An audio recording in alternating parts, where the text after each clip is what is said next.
Você está viajando sentado na poltrona de um ônibus pela rodovia dos Bandeirantes, que liga São Paulo a Campinas. Cite um referencial em relação ao qual você está em repouso e outro referencial em relação ao qual você está em movimento. A partir de agora, a gente vai explorar esse conceito de repouso e principalmente de referencial, que eu já abordei em uma aula de mais de 2 horas. Recomendo fortemente que você assista, porque lá está mais aprofundado. E aqui eu vou dar uma definição um pouquinho mais simples, só para a gente resolver o exercício e você se introduzir a esse tema. Precisamos lembrar de 2 coisas. O repouso é aquilo que não varia a posição em relação ao outro objeto que você está analisando.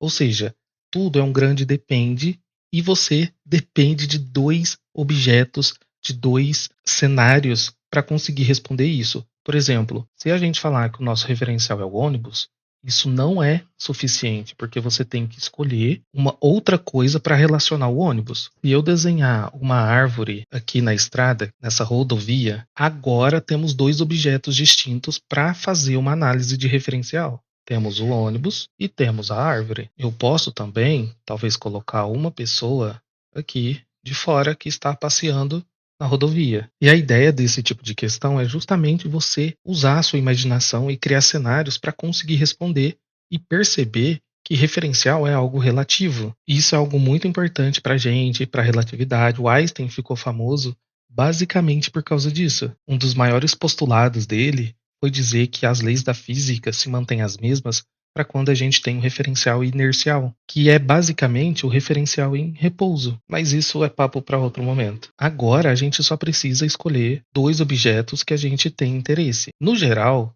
você vai sempre analisar assim. Imagina um motorista aqui dentro, ó. Ele está aqui dentro dirigindo o ônibus. Você concorda comigo que se o ônibus se move, o motorista move junto com o ônibus, certo? Então, se a gente considera o motorista e o ônibus como os nossos referenciais, um vai estar em repouso em relação ao outro, porque os dois possuem a mesma velocidade e eles não variam a posição em relação ao outro.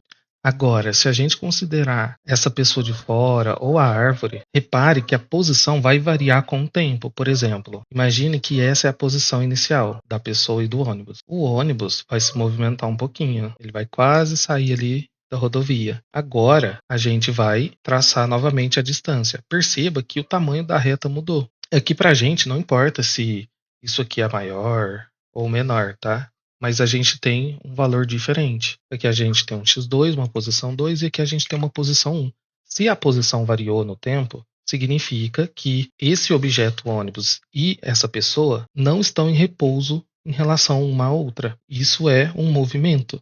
Porque lembra, a definição de movimento é justamente variar a posição de alguém ou de algo em relação ao tempo. Então, de forma geral, e isso a gente vai usar nas próximas questões também, você só vai considerar repouso tudo aquilo que mantém a mesma distância entre si, mesmo com a passagem do tempo. Ou, em outras palavras, tudo aquilo que possui a mesma velocidade. Nesse caso, a única coisa que vai manter em repouso é tudo aquilo que está dentro do próprio ônibus viajando. Então, todas as pessoas aqui, elas vão se manter em repouso em relação a elas mesmas, ou em relação ao próprio ônibus, porque elas, o motorista, tudo que tiver aqui dentro, se você quiser pegar a mala aqui no bagageiro, ou a mala que vai aqui embaixo, todos eles estão na mesma velocidade, indo na mesma direção, no mesmo sentido. A distância entre eles sempre vai ser a mesma, olha, a distância entre esses 2 passageiros, vamos supor, de 1 metro, se eu medir essa distância novamente daqui 10 minutos, vai continuar sendo 1 metro, porque dentro do ônibus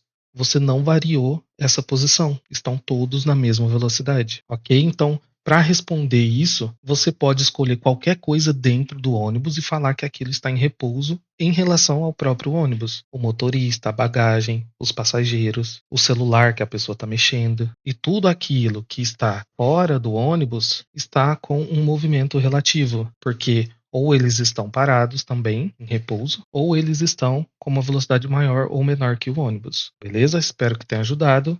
Assista às outras aulas, que referencial é um tópico muito importante e a gente precisa exercer essa criatividade na hora de pensar. É muito importante que a gente entenda isso para resolver problemas de física mais complexos. Espero que tenha feito sentido e até a próxima.